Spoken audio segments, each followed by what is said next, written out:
네, 오늘 말씀은 나는 너희를 치료하는 여호와다라는 제목을 가지고 함께 말씀을 나누고자 합니다. 2020년 한 해를 시작하면서 매해 한 해가 시작할 때마다 서점에 가면 꼭 꽂히는 새로 나온 책들이 있습니다.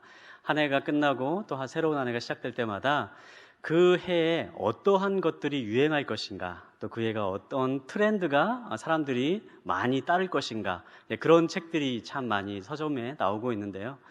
올해 2020년을 또 준비하면서 저도 이제 올해 어떤 트렌드가 과연 유행할 것인가에 궁금한 마음에 책을 사서 이제 봤던 기억이 있습니다. 서울대 트렌드 분석센터에서 발행하는 책이 하나를 제가 봤었는데요.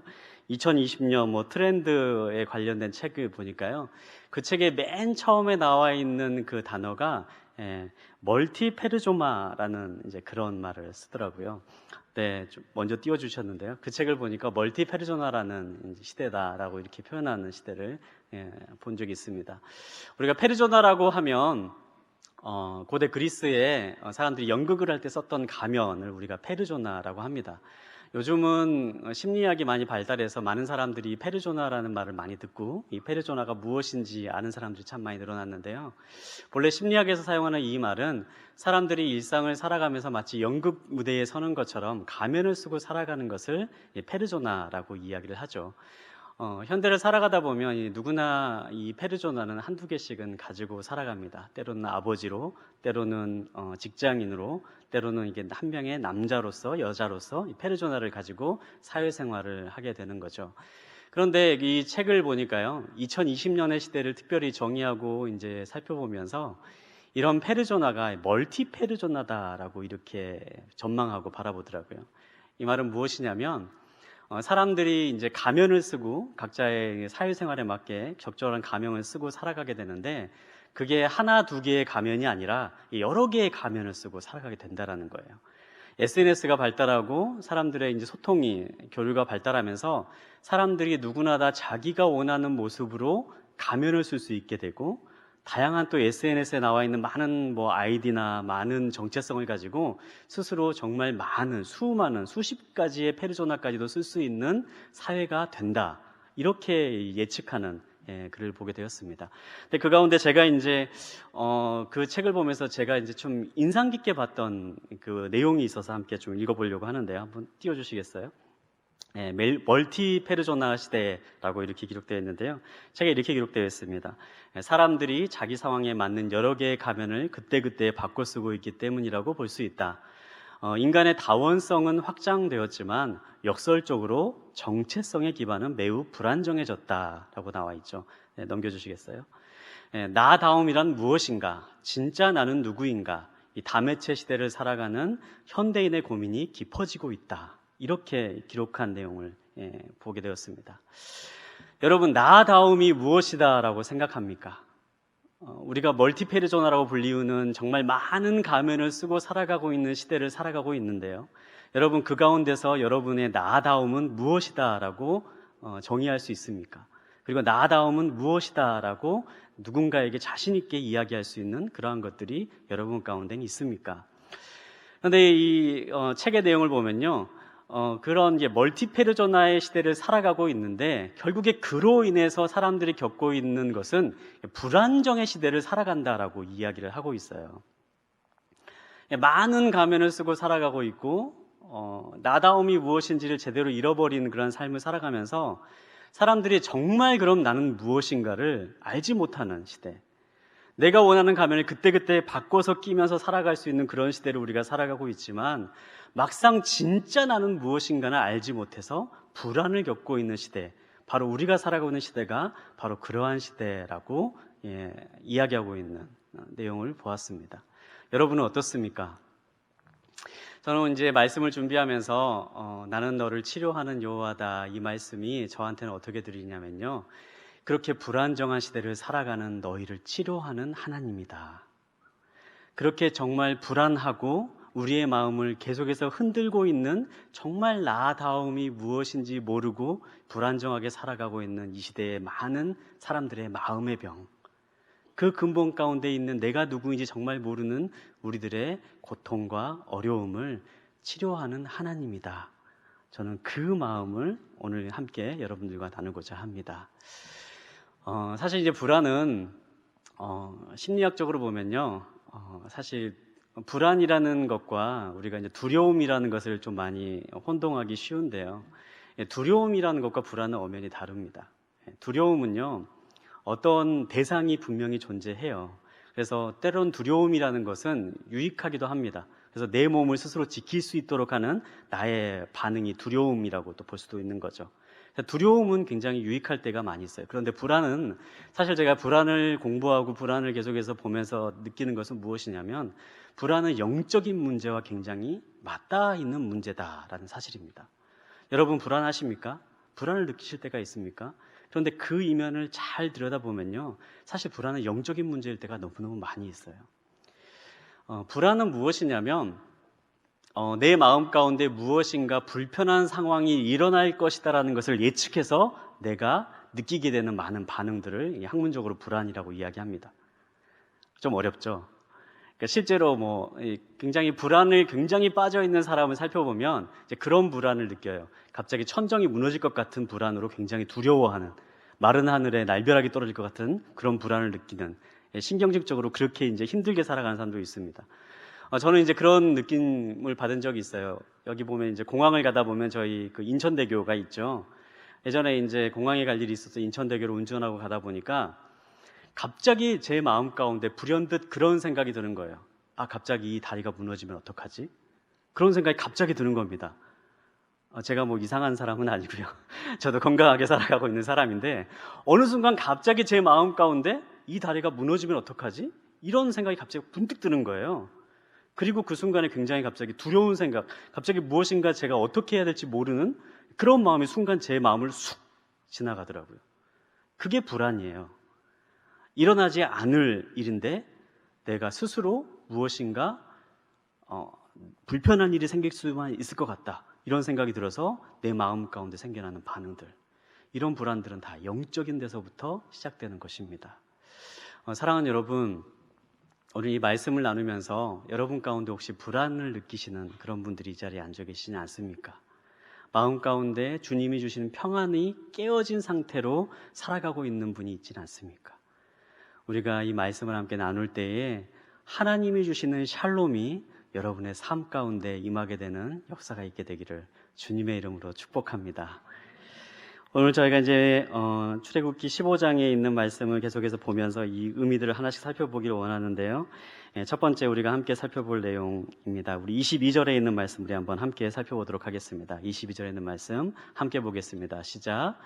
그 후 모세는 이스라엘을 이끌고 홍해에서 수르 광야로 들어갔습니다. 그 광야를 3일 동안 다녔습니다. 그렇지만 물을 찾을 수 없었습니다. 네. 출애굽기 15장 22절에 있는 말씀은 이렇게 시작합니다. 그 후 모세는 이스라엘을 이끌고 홍해에서 수르 광야로 들어갔다라고 이렇게 기록되어 있습니다. 오늘 우리가 함께 본 말씀의 시작인데요. 먼저 살펴보기로 하는 그 후라는 시점, 그리고 광야로 들어갔다라는 시점을 한번 살펴보기를 원합니다. 출애굽기 15장 22절에 있는 말씀이 그 후라는 특별한 시점을 지칭하고 있는데요. 여기서 말하는 그 후라는 것은 25장 바로 앞에 있는 이야기의 다음이다라는 것을 쉽게 알 수 있죠. 15장 1절부터 보면요, 이스라엘 백성들이 하나님 앞에 감사의 찬양을 올려드리는 그런 내용들이 쭉 나오고 있어요. 모세와 미리암의 찬양이라고 제목이 붙어있는 그런 내용들이 쭉 나와 있어요. 하나님을 찬양하는 노래, 그 이야기죠. 이스라엘 백성들이 이집트의 노예로 살고 있다가 하나님의 놀라운 기적을 체험하고 이집트에서 나오게 되는 출애굽의 사건을 경험하게 됩니다. 하나님께서 이스라엘 백성들을 보내지 않는 이제 파라오, 이집트를 심판하셔서 10가지 신비한 재앙을 이집트 땅에 내리시는 거죠. 우리가 이 부분은 이제 영화나 많은 이야기들을 통해서 잘 알고 있는 부분입니다. 그렇게 하나님의 전지전능한 손을 체험한 이스라엘 백성들이 이제 이집트를 나와서 길을 떠나는 여정을 시작하게 되죠. 그런데 성경을 아시는 분들은 아시겠지만 이제 그 다음에 한 가지 이스라엘 백성들 앞에서 큰 난관이 닥치게 됩니다. 이스라엘 백성들이 이집트를 나와서 길을 떠나고 있는데 그들이 도착했던 곳이 이제 홍해라고 하는 큰 바다 앞에 도착하게 되는 거예요. 더 이상 어디 나갈 수 없는 그런 상황 가운데 처해 있는데 갑자기 그들이 굉장히 다급한 소식을 듣게 됩니다. 그들의 뒤에 이집트의 군대가 자신들을 치러 쫓아온다라는 소문을 듣게 되는 거죠. 이스라엘 백성들의 입장에서는 정말 절체절명의 순간입니다. 이제 어디로 가야 될지 알지 못하는 그런 순간. 그런데 하나님께서 바로 그 순간에 다시 한번 이스라엘 백성에게 놀라운 기적을 일으키십니다. 바로 홍해가 갈라지는 기적을 체험하게 하시는 거죠. 갈라진 홍해를 따라서 이스라엘 백성 60만 명이 넘는 이스라엘 백성들이 그 길을 마른 땅과 함께 건너가는 사건을 경험하게 됩니다. 그리고 그 뒤따라오는 이집트의 병사들이 그 갈라진 홍해에 들어왔을 때에 하나님이 그 홍해를 닫으시고 적들을 모두 다 무찌르시는 그러한 놀라운 기적을 체험하게 되지요. 오늘 본문에 있는 말씀은요, 바로 그 이후에라는 것을 말하고 있습니다. 하나님의 놀라운 기적을 체험합니다. 하나님이 전지전능한 분이라는 것을 알게 되는 거죠. 그리고 이 하나님과 함께 한다면 내 삶에 어려움은 더 이상 없을 것이다. 이렇게 생각하는 순간입니다. 그런데 오늘 본문에 있는 말씀은 그 후에 어떻게 나옵니까? 그 후에 그들이 광야로 들어갔다라고 기록하고 있지요. 하나님과 함께 하시는데 그들이 가는 곳은 광야였습니다. 전지전능한 하나님이 이스라엘 백성들을 이끄시고 그들의 삶을 인도하신다라는 확신을 가졌지만 그들이 간 곳이 바로 광야였다라는 사실이에요. 여러분 가운데 광야하면 떠오르는 이미지는 어떠한 이미지가 떠오른가요? 광야하면 떠오르는 이미지가 어떠한 이미지가 떠오른가요? 아마 좋은 이미지는 안 떠오를 거예요. 뭔가 황량하고 뭔가 부족하고 불편한 곳, 그런 곳이 광야라고 떠오르게 되죠. 그리고 여러분께 다시 한번 이렇게 질문을 드린다면 여러분은 그 광야에 들어가고 싶으십니까? 아무도 광야에 들어가고 싶으신 분은 없을 거예요. 그게 맞는 이야기죠. 그런데 하나님은 이스라엘 백성들을 바로 그 광야로 인도하셨다라는 사실입니다. 사랑하는 여러분, 우리의 삶에는 언제나 광야가 있습니다. 그리고 우리의 삶은 항상 광야의 연속과도 같은 삶을 살아갑니다. 하나님의 손길과 함께 있다 할지라도 광야는 우리의 삶 가운데 항상 존재하는 것이죠. 우리가 예수를 믿고 하나님의 말씀을 따라 살아가고 또 이렇게 성도로서의 삶을 계속 살아가면 우리의 삶 가운데 항상 좋은 일이 일어나기를 바라는, 기대하는 마음을 가지고 신앙생활을 하죠. 그런데 저는 어렸을 때부터 이제 교회에서 쭉 성장하는 삶을 살았거든요.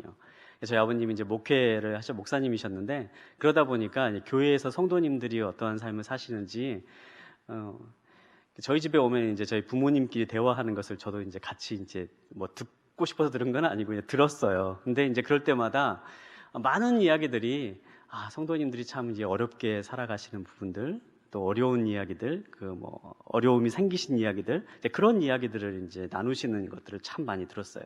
근데 어린 제 마음 가운데 그런 마음이 들었어요. 하나님을 정말 잘 믿는다고 하는데 왜 이렇게 어려운 일들이 일어난 것인가? 성도님들 가운데 제가 이제 부모님이 대화하시는 것을 듣다 보면 저도 이제 아는 분도 있고 그분이 어떤 분이 장로님이고 권사님이고 집사님이고 그런 분들인 것도 저도 이제 아는 분들도 있는데 그분들이 어려움을 겪으시는 일 이런 얘기들을 이제 하시는 걸 들으면서 제 마음 가운데 그런 얘기를 들을 때마다 아니 왜 하나님을 믿는다고 하는데 왜 이렇게 어려운 일들이 일어날까? 하나님께서 그 모든 것들을 다 해결해 주셔야 되는 거 아닌가? 그런 생각이 제 어린 마음 가운데 들었습니다. 여러분들은 어떠십니까? 근데 제 마음 가운데 그래서 하나님이 과연 그러면 살아계실까? 저는 이제 그런 질문까지 어렸을 때 했던 기억이 나요. 그런데 한 가지 분명한 사실은요, 우리 인생에는 어려움이 항상 있다라는 사실입니다. 우리의 인생에는 항상 고난이 있다라는 사실이에요. 그것은 예수를 믿건 안 믿건, 하나님을 따르건 안 따르건 우리의 인생은 고난이 있다라는 사실이죠. 이걸 가장 잘 말해주는 게 무엇입니까? 불교에서 이야기하는 인생은 고해다라고 이야기를 하죠. 고통의 바다와 같은 것이 바로 인생이다, 이렇게 얘기합니다. 어찌 보면 맞는 얘기 같아요. 인생은 고해 같습니다. 하나의 어려움을 넘으면 또 다른 어려움이 나타나고 또 다른 어려움이 계속해서 나타나는 그런 고통의 연속이 바로 우리의 삶이 아닌가 생각을 해봅니다. 그런데 우리가 한 가지 분명히 기억해야 될 사실은 바로 우리가 그 어려움에 처하기 때문에 하나님이 우리에게 오셨다라는 사실이에요. 우리의 삶은 고통의 연속이고요. 어려움이 많이 있을 수 있는 연속이고요. 광야가 끊임없이 있는 인생과도 같지만 우리에게 분명한 사실은 한 가지가 있다면 그런 우리에게 구원자가 존재한다라는 사실입니다. 사랑하는 여러분, 제가 이 말씀을 묵상하면서 가장 첫 번째 들었던 생각은 하나님 왜 이스라엘 백성들을 그렇게 하나님의 놀라운 주권과 하나님의 놀라운 그 은혜를 맛보게 하신 이후에 그들을 왜 광야로 이끌어 가십니까? 라는 질문이었는데요. 하나님께서 그 후에 저에게 떠오르게 해주시는 말씀은 야, 내가 너희를 그냥 광야에서 죽게 하려고 이스라엘 백성들을 끌고 간 줄 아느냐? 이스라엘 백성들은 가나안 땅에 가기 위해서 광야를 거쳐가는 것이다. 이것을 말씀해 주시더라고요. 사랑하는 여러분, 우리의 삶에는 분명히 어려움은 있습니다. 그러나 분명한 사실이 한 가지가 있다면 그 어려움에는 끝이 있다라는 사실이에요. 우리의 삶은 고난의 연속처럼 보이지만 예수 그리스도가 우리의 구원자 되시고 하나님이 우리의 구속자가 되시고 우리와 함께 하시는 삶은 어떠한 어려움이든지 반드시 그 어려움에 끝이 있다라는 사실입니다. 우리가 어려움 가운데 처해 있습니까? 때로는 이해할 수 없는 환난 가운데 있습니까? 내 마음을 괴롭히는 끊이지 않는 불안감 가운데 우리가 사로잡혀 있지는 않습니까? 그 순간 우리가 기억해야 됩니다. 이 모든 것은 끝이 있습니다. 하나님의 구원의 손길, 우리를 구해주실 그 전지전능한 하나님의 손길이 우리에 임하는 순간 그 모든 것들이 끝나게 될 것이고 우리의 삶이 다시 한번 해석이 될 것이고 우리의 삶 가운데 하나님의 놀라운 화평과 평강을 맛보게 될 것이라는 사실입니다. 그래서 성경을 보면 우리에게 이렇게 말씀합니다. 신명기에 있는 말씀 한번 함께 보겠는데요. 신명기 32장 11절부터 12절까지 있는 말씀 우리 함께 보겠습니다. 시작. 그 사람의 모습은 마치 독수리가 자기 둥지를 어지럽히고 자기 새끼 위를 맴돌다가 그 날개를 펴서 새끼들을 잡아 날개 끝에 얹은 것 같다. 여호와께서 홀로 야곱을 이끄셨으니 다른 어떤 이방신이 그와 함께하지 않았다. 11절에 있는 말씀을 보면 특별히 하나님께서 날개로 독수리의 날개로 그의 백성들을 얹어서 나르는 것 같다라고 표현하고 있습니다. 여러분, 성도의 삶이 바로 그러한 삶입니다.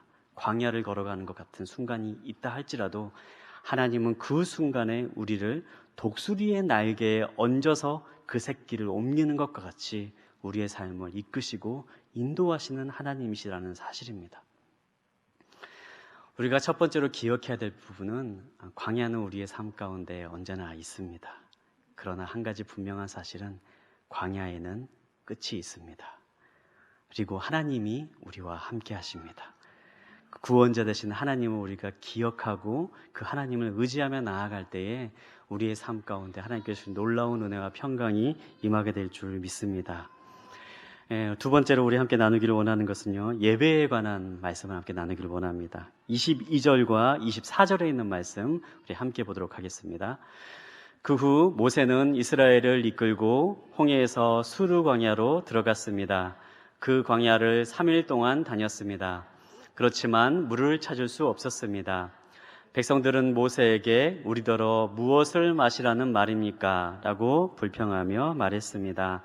네, 이제 이스라엘 백성들이 광야로 들어갔습니다. 그런데 3일 동안 길을 갔는데 마실 물이 떨어지기 시작을 하는 거예요. 그러자 그들이 이제 모세에게 불평을 하기 시작했다라고 기록되어 있습니다. 저는 이제 이 말씀을 보면서요, 제 마음 가운데 참 하나의 생각이 들었어요. 이 이스라엘 백성들은 참 해도 너무한 사람들인 것 같다라는 생각입니다. 하나님께서 그 자리까지 어떻게 인도해 주셨습니까? 우리가 출애굽기를 처음 읽다 보면 제가 이제 앞서 말씀드린 그러한 역사적인 사건들이 있었고, 그리고 그 사건을 지나쳐서 지금 이스라엘 백성들이 광야에 있었음을 우리가 기억해야 됩니다. 하나님께서 10가지 재앙을 그들에게 보여주셨고, 홍해가 눈앞에 있을 때는 홍해를 갈라주셨던 그런 하나님, 적들을 모두 다 홍해에 한꺼번에 다 수장시키셨던 그런 전능한 하나님의 모습, 하나님의 이끄심을 체험했던 이스라엘 백성들입니다. 그런데 그들이 하나님께 불평하기 시작을 하는 거예요. 그런 놀라운 일을 행하신 하나님 앞에 불평하기 시작을 합니다. 마실 물이 떨어졌기 때문에 불평하기 시작을 하는 거죠. 이 부분이 참 쉽게 이해가 되지 않으면서도 또 막상 또 저희들의 모습을 보니까 또 이해되는 부분들도 있더라고요. 이 모습을 보면서 막상 우리들의 모습이 이러한 모습이 아닌가 생각을 해봅니다.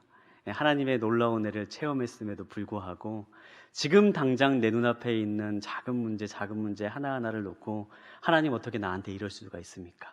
그런 불평과 불만을 하고 있는 나의 모습은 아닌가 생각을 해봅니다.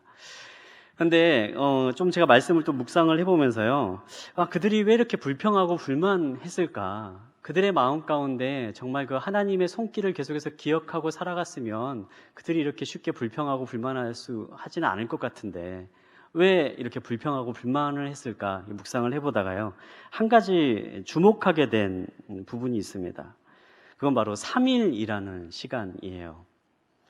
그들이 광야에서 3일을 걸어갔을 때에 그들이 마실 물을 발견할 수 없게 되자 불평을 하기 시작했다라는 거죠. 3일이라는 시점. 처음에 모세가 이집트에 있는 파라오에게 가서 내 백성을 내어주라라고 했을 때에 한 말의 기록이 출애굽기 5장을 보면 나와 있습니다. 5장 1절부터 3절까지 있는 말씀을 한번 함께 보도록 할까요? 네, 함께 보겠습니다. 그러고 나서 모세와 아론은 바로에게 가서 말했습니다. 이스라엘의 하나님 여호와께서 내 백성을 보내 그들이 광야에서 나를 절기를 지킬 수 있게 하여라 하고 말씀하셨습니다. 바로가 대답했습니다. 여호와가 누구이기에 내가 그의 말을 듣고 이스라엘을 보내야 한단 말이냐? 나는 여호와를 모르니 이스라엘도 보내주지 않겠다. 그러자 그들이 말했습니다. 히브리 사람들의 하나님께서 저희에게 나타나셨습니다. 저희가 광야로 3일 길을 가서 저희 하나님 여호와께 제사 드릴 수 있게 해주십시오. 그렇지 않으면 그분께서 전염병이나 칼로 저희를 치실 것입니다. 아멘. 출애굽기 5장을 보면요, 이 3일이라는 시간, 광야로 나가서 3일이라는 시간은요, 하나님께 예배하는 시간이었습니다. 출애굽기 5장을 보면 하나님께서 이스라엘 백성을 이스라엘 백성이 이집트 땅에서 끌어내실 때에 말씀하셨던 것은 3일 길을 가서 그들이 제사하게 하도록 하라. 3일 길을 가서 그들을 예배하도록 하라. 라는 말씀으로 이집트의 파라오에게 선포하게 하셨죠. 3일이 지났습니다. 그런데 3일이 지났는데 이스라엘 백성들은 그 사실을 까맣게 잊고 있었던 거예요. 모세마저도 그 사실을 잊고 있었던 것입니다. 하나님께서 분명히 3일 길을 갔을 때에 이스라엘 백성들이 그들이 하나님 앞에 예배하는 백성으로서 하나님 앞에 나아가는 삶으로 헌신되기를 원하셨는데 그들은 그 사실을 잊어버리고 있었기 때문입니다. 예배가 사라진 곳에 그들에게 찾아온 것은 무엇입니까? 불평이고 불만이었던 거죠. 우리의 삶 가운데 불평과 불만이 언제 생기신 줄 아십니까?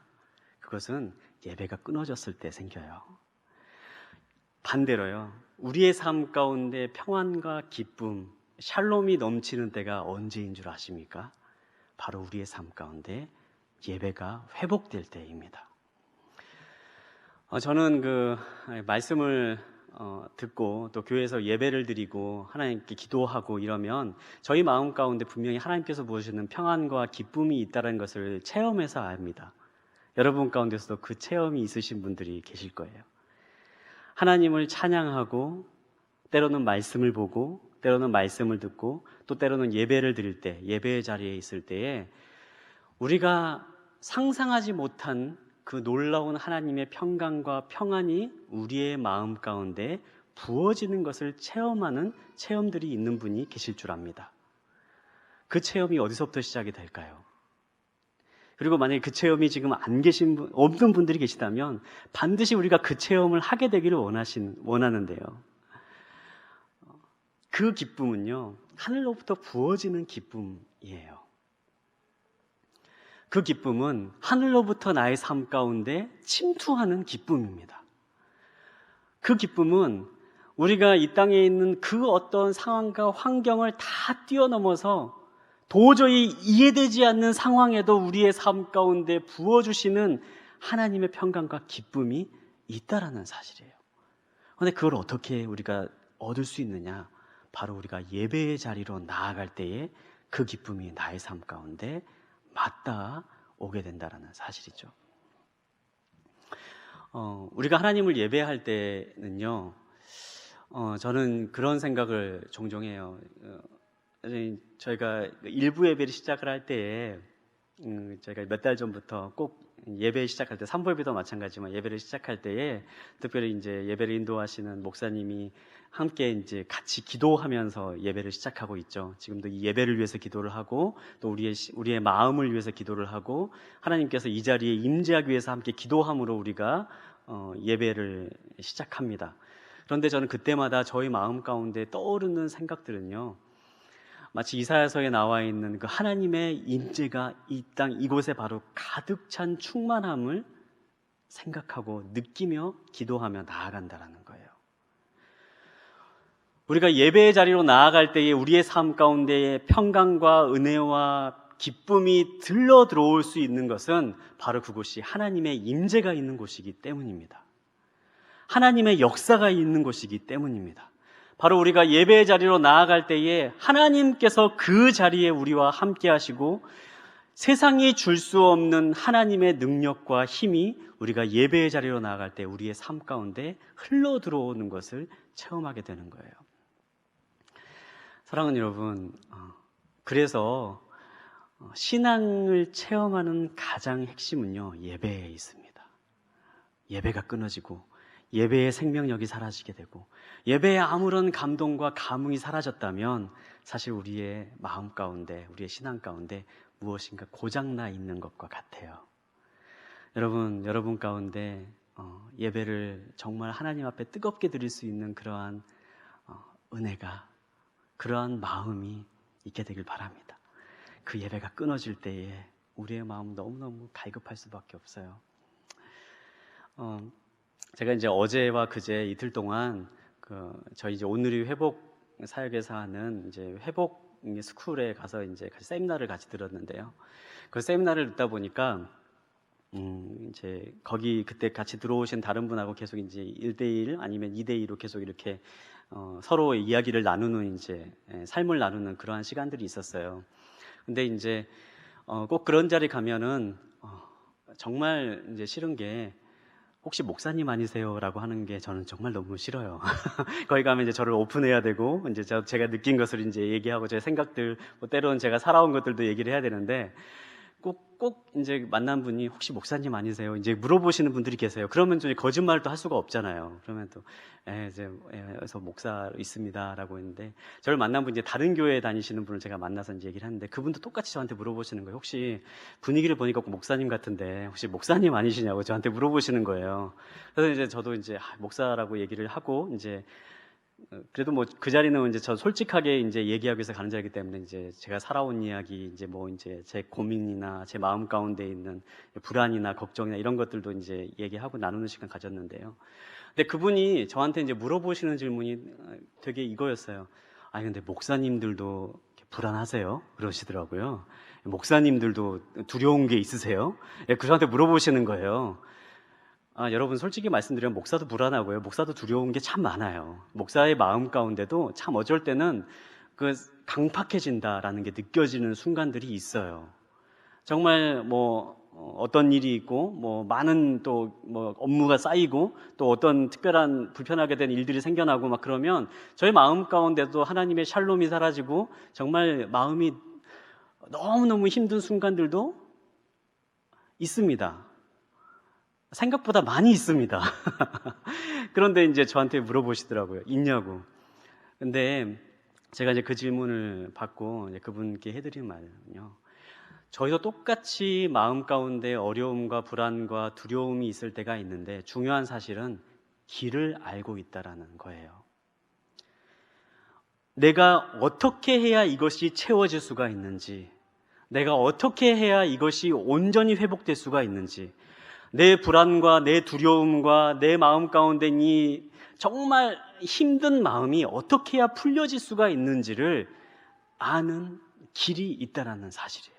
그게 바로 예배인 거죠. 하나님 앞에 나아가는 거죠. 우리가 하나님 앞에 내 마음을 내어드리고 쏟아내고 하나님의 인재를 구하며 하나님께서 나의 삶을 만지시기를 열망하며 나아갈 때에 놀랍게 신비하게 하나님께서 어느 순간 나의 삶을 딱 만지시는 순간이 있는데 그 순간 모든 마음이 싹 정리되는 것을 체험하는 것이 쌓여있는 것 뿐이에요. 사랑하는 여러분, 여러분 가운데 혹시 그런 불안이 있으시거나 마음 가운데 그런 아픔이 있으십니까? 바라기는 이 시간에 그 하나님의 만지심을 체험할 수 있게 되시기를 바랍니다. 예배의 자리에서 그 하나님의 능력과 임재를 경험할 수 있는, 맛보아 알 수 있는 신앙인이 되시기를 주님의 이름으로 축복합니다. 예배의 자리를 나아가십시오. 예배의 자리에 있을 때 우리의 삶 가운데 모든 불안과 어려움들이 사라지게 되는 것을 체험하게 될 것입니다. 23절과 24절에 있는 말씀 우리 마지막으로 함께 읽어보도록 하겠습니다. 23절과 24절에 있는 말씀 함께 보겠습니다. 그러다가 그들이 마라에 이르렀는데 그곳 물은 써서 마실 수 없었습니다. 그래서 그곳 이름을 마라라 했습니다. 백성들은 모세에게 우리더러 무엇을 마시라는 말입니까? 라고 불평하며 말했습니다. 우리 25절까지 함께 보도록 할까요? 25절까지 보겠습니다. 그러자 모세는 여호와께 울부짖었습니다. 여호와께서는 모세에게 나뭇가지 하나를 보여주셨습니다. 그 물이 달게 됐습니다. 여호와께서 이스라엘을 위한 법도와 율례를 만들고 그들을 시험하신 장소가 이곳 마라였습니다. 아멘. 이제 이스라엘 백성들이 때마침 우물을 만나게 되었죠. 이제 3일 동안 아무것도 마시지 못했던 갈증을 느끼고 있는 이스라엘 백성들 앞에 우물이 나타납니다. 그런데 그 우물이 쓴 물이 있는, 마실 수 없는 물이 있는 우물이었던 거죠. 우리가 이 말씀을 좀 이해하기 위해서는 이 지형, 이 성경에 나와 있는 이 지리적인 특성을 좀 이해하면 이 말씀을 좀 더 폭넓게 이해할 수 있는데요. 성경에 있는 이 지역, 이 레반트라고 하는 이제 지역은요, 건기와 우기가 확실하게 나누어져 있는 기후적 특성을 가지고 있습니다. 우기에는, 겨울이라고 불리는 우기에는 비가 많이 내려서 대지에 이제 강도 흐르고 물도 많이 있는데, 건기, 비가 많이 내리잖아요. 물이 귀한 시즌이 되면요, 지면 위에 있는 물들이 다 말라버리고 우물로만 마실 수 있는, 우물에서만 물을 길어서 많이 마실 수 있는 그런 시기가 됩니다. 이 지형은 이렇게 물이 우리가 살고 있는 이 토양과는 좀 달라서 비가 오면 그대로 다 이게 물이 다 이게 지하로 다 스며들어 버리는 이제 그런 마치 모래와도 같은 그런 지역이에요. 그래서 이렇게 물 밑으로 이제 땅 밑으로 스며들었던 그 물이 이 밑에 이제 석회암층을 만나게 되면 그 위로 이제 보이지 않는 지하수가 돼서 쭉 흐르게 되죠. 그런데 이제 그런 지하수 물길과 물길이 만나는 곳이 있는데요. 그 만나는 곳이면 물이 솟아오르는 겁니다. 그것이 오아시스가 되는 거고요. 또 그곳이 바로 이제 샘물, 우물이 되는 거죠. 그런데 이제 이렇게 물이 솟아오르는 곳이 있는데 이런 솟아오르는 물과 같은 것을 발견하게 된 거예요. 그런데 그 지역에 쓴물이 올라오고 있었다라고 기록되어 있죠. 이 마라라고 불리우는 지역, 이제 이스라엘 그 시나이 반도에 있는 마라라고 불리우는 지역을 가보면요, 이 지역은 바닷가와 굉장히 가까이에 있는 지역에 이 마라라고 하는, 지금 오늘날에도 이런 우물이 있습니다. 그런데 이 바닷가와 가까이에 있는 우물의 특징은 무엇이냐면, 물이 많아서 이제 우기 때라든지 지하수가 풍족할 시즌에는요, 밀물이 많이 흘러 들어오기 때문에 이 우물에 이제 단물, 마실 수 있는 물이 샘솟아 오르게 돼요. 그런데 이제 물길이 좀 막혀서 건기가 되면 이 물이 끊어지게 되면서 바닷물이 그 샘으로 흘러오게 되는 겁니다. 그래서 사람들이 마실 수 없는 쓴 물이 그 우물에 나오게 되는 거죠. 이 마라라고 하는 지역이 바로 그 지역인 거예요. 그러니까 이 쓴 물이 나온다라는 말은 이게 바닷가에서 이제 바닷물이 올라오고 있는 그런 상황을 이야기를 합니다. 그래서 도저히 사람들이 마실 수 없는 물이 그 가운데 일어나게 되는 거죠. 그런데 하나님께서 그 지역에 모세에게 말씀하십니다. 너희는 나뭇가지를 하나 가져와서 그 우물에 던져라. 그랬더니 그 우물이 단물이 되었다라고 기록되어 있죠. 이건 어떻게 이제 설명할 수 있냐면, 이제 수량이 적어서 바닷물이 흘러 들어오고 있는 이 우물에 다시 밀물이 샘솟아 올라오는 거예요. 그래서 바닷물을 몰아내고 단물, 마실 수 있는 물이 이 우물에 샘솟아 오르고 있는 그런 상황이 되는 겁니다. 나뭇가지를 던졌더니 그 우물이 터지는 거죠. 민물이 다시 터져서 마실 수 있는 물이 생겨나게 되는 그런 상황입니다. 하나님께서 이 사건을 통해서 우리에게 알려주시고 있는 중요한 메시지가 있죠. 이 많은 학자들은 이 던진 나뭇가지가 바로 예수 그리스도의 십자가를 상징한다라고 이야기합니다. 우리의 삶 가운데 쓴물이 가득 올라오고 있는 삶의 모습, 아무도 마실 수 없고 생명력이 없고 목마른 사람의 갈증을 풀어줄 수 없는 쓴물이 올라온 것 같은 우리의 삶에 예수 그리스도의 십자가가 우리의 삶 가운데 들어올 때에 우리의 삶에 샘물이 터져서 사람들이 마실 수 있고 갈증을 해결할 수 있는 단물이 올라오게 되는 겁니다. 굉장히 영적으로 중요한 이 사건을 통해서 우리가 볼 수가 있는 거죠. 제가 이 말씀을 묵상하면서 제 삶을 돌아보면서 하나의 떠오르는 사건이 있었어요. 저희 집에 가면 2살 된 아들이 한 명 있습니다. 2살 된 아들이 한 명 있는데요. 근데 제가 아이를 낳은 지 2년밖에 되지 않은 아이이기 때문에 그 처음에 아이를 갖게 되고 그랬을 때, 결혼하고 아이를 갖게 됐을 때 참 걱정하는 부분들이 참 많이 있었어요. 저도 그렇고 저희 아내도 그렇고 부끄럽지만 아이를 굉장히 좋아하지 않는 성격이었거든요. 저도 아이를 별로 그렇게 좋아하지 않는 성격이었고 저희 아내도 사실 딱히 그렇게 아이를 좋아하지 않는 그런 성격이었어요. 그런데 과연 아이를 낳아서 잘 기를 수 있을까, 그런 마음이 제 마음 가운데 드는 거예요. 그런데 놀랍게도 딱 아이를 낳고 아이를 딱 보는 순간, 야, 정말 내가 바보 같은 걱정을 했구나, 그런 걸 알게 되었어요. 아이를 딱 보는 순간 그때부터 제 마음 가운데 정말 이 아이를 사랑한다라는 것을 확 알 수 있게 되더라고요.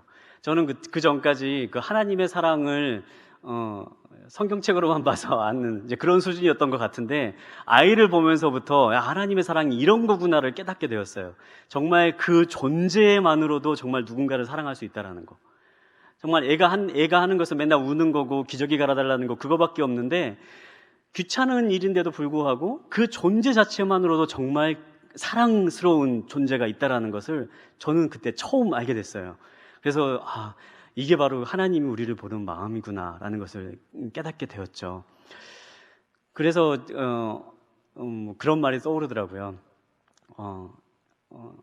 자식은 부모를 위해서 죽을 수 없지만 부모는 자식을 위해서 얼마든지 죽을 수 있다. 그런 마음이 생각이 나더라고요. 정말 내가 아이를 사랑하는구나, 우리 자녀를 내가 사랑하는구나, 부모의 마음이 이런 거는구나, 그런 것을 제가 깨달았어요. 그런데 그럼에도 불구하고 저에게 있어서 가장 두려운 날이 언제냐라고 하면 저는 매주 월요일이 가장 두렵습니다. 저는 매 월요일이 되면, 월요일은 교육자들이 쉬는 날이거든요. 월요일이 되면 하루 종일 제가 아이를 봐야 되는 날이 되는 거거든요. 하루 종일 저는 아이를 아침부터 밤까지 계속 제가 혼자 아이를 다 봐야 되는 날인 거죠. 저는 일주일 중에 가장 힘든 사역이 월요일인 것 같아요. 월요일이 되면 너무너무 두려워 그런데요. 근데 처음에는 너무 아이를 보면 좋죠. 너무 사랑스럽고 함께 있으면 못 놀아주고 놀아주고 그러는데 꼭 5시, 6시가 되면 그게 한계가 오기 시작을 하더라고요.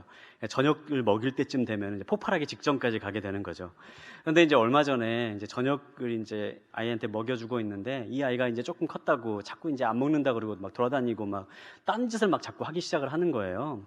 그런데 처음에는 이렇게 막 주는데 계속 딴짓을 하니까는 이게 계속 이렇게 올라오다가 먹기 싫으면 먹지 마! 그러면서 제가 먹는 걸 딱 뺏어가지고 그냥 치워버린 거예요. 그러니까 그 분위기를 보니까 아이가 뭔가를 깨닫고 그때부터 울기 시작을 하는데, 그 마음을 보면서 제 마음이 또 또 마음이 좀 힘든 거예요. 그래서 또 아이를 달래고 재우고 밤에 되는데, 제가 그날 밤에 묵상하면서 참 그런 생각을 했습니다.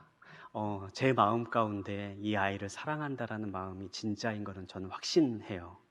내 아이를 정말 나는 사랑한다. 그런데 그럼에도 불구하고 내가 정말 그 사랑을 온전히 표현하지 못하고 있구나. 내가 정말 이 아이를 내가 죽을 것 같이 내 생명을 다 바쳐서라도 내가 정말 사랑할 수 있는데, 나의 일상을 보니까 내 그 마음을 정말 내가 이 아이에게 전달을 못하는구나. 그걸 제가 깨달았어요. 여러분, 우리의 마음이 그렇지 않습니까? 어찌 보면 부모의 사랑이라는 게 가장 강력한 우리가 가질 수 있는 사랑의 모습일 거예요. 그런데 하물며 그러한 사랑을 가지고 있다 할지라도 우리가 자녀에게 그 사랑을 전달해 주지 못해요. 그게 우리예요. 그게 우리의 모습입니다. 사랑하는 여러분, 주님이 말씀하십니다. 너의 마음 가운데 십자가를 던져라. 우리의 마음 가운데 있는 계속해서 쓴뿌리가 있고 계속해서 옛사람의 모습들이 있고 내 마음 가운데 있는 트라우마가 있고 이런 것들로 인하여서 계속해서 쓴물이 올라올 수밖에 없는, 그래서 심지어는 너무너무 사랑하는 우리의 자녀, 내가 100% 정말 이 아이를 사랑한다라고 하는 그 확신이 있는 대상에게마저 내 쓴뿌리가 올라와서 상처를 주는데 이걸 어떻게 해야 되겠습니까? 십자가를 던지는 수밖에 없는 것입니다. 우리의 힘으로는 할 수가 없기 때문에 주님, 이 마음 가운데에 예수 그리스도의 십자가를 던지고 예수의 이름을 부르짖고, 주님, 이 마음 가운데에 쓴물로 더 이상 사람들에게 상처를 줄 수밖에 없고 목마름을 해결해 줄 수 없는 이 마음 가운데에 주님의 생명을 살리는 단물을 샘솟게 하여 주십시오. 우리가 이렇게 구하며 나아갈 때에 주님께서 우리의 삶 가운데 놀라운 은혜를 베풀어 줄 줄 믿습니다. 요한복음 4장을 보면 주님께서 사마리아 여인에게 이렇게 말씀하십니다. 4장 14절에는 말씀인데요. 함께 보겠습니다. 그러나 내가 주는 물을 마시는 사람은 영원히 목마르지 않을 것이다. 내가 주는 물은 그 사람 안에서 계속 솟아올라 영생에 이르게 하는 샘물이 될 것이다. 아멘. 주님, 우리가 우리의 마음 가운데에 십자가를 던지십시오. 쓴물이 올라오고 있는 그 마음 가운데에 예수의 이름을 찾고 우리의 마음 가운데 십자가를 던질 때에 우리의 마음에서 주님으로 인한 생명의 샘물이 솟아나서 많은 사람들의 목마름을 채워줄 수 있고 사람들의 갈급함을 채워줄 수 있고 또 우리의 삶을 변화시킬 수 있는 그런 놀라운 일들을 체험하게 될 줄 믿습니다. 사랑하는 여러분, 여러분의 마음 가운데에 혹시 불안과 두려움 아니면 남들에게 얘기치 못한 그런 어두운 감정 때문에 고통받고 있는 분이 계시진 않습니까? 한 가지 기억하십시오. 반드시 끝은 있습니다. 그리고 예배의 자리로 나아가십시오. 그리고 여러분의 마음의 우물 속에 예수 그리스도의 십자가를 던지십시오. 그럴 때 주님께서 우리의 삶 가운데 영원히 목마르지 않는 생명의 샘물을 터뜨려 주실 줄 믿습니다. 자, 우리 함께 기도하겠습니다. 사랑하는 주님, 우리의 삶 가운데에 많은 불안과 두려움이 있음을 고백합니다. 우리가 원하지 않든 또 우리가 부족한 모습이든 우리가 어떠한 모습이든지 간에 주님, 우리의 삶 가운데 찾아오시는 그 하나님을 우리가 볼 수 있게 하여 주시고 우리의 삶에 나는 너희를 치료하는 하나님이다, 이 음성을 듣고 온전히 회복의 길로 나아가는 우리 모든 성도님들 될 수 있도록 주님 함께하여 주시옵소서. 예수님의 이름으로 기도합니다. 아멘.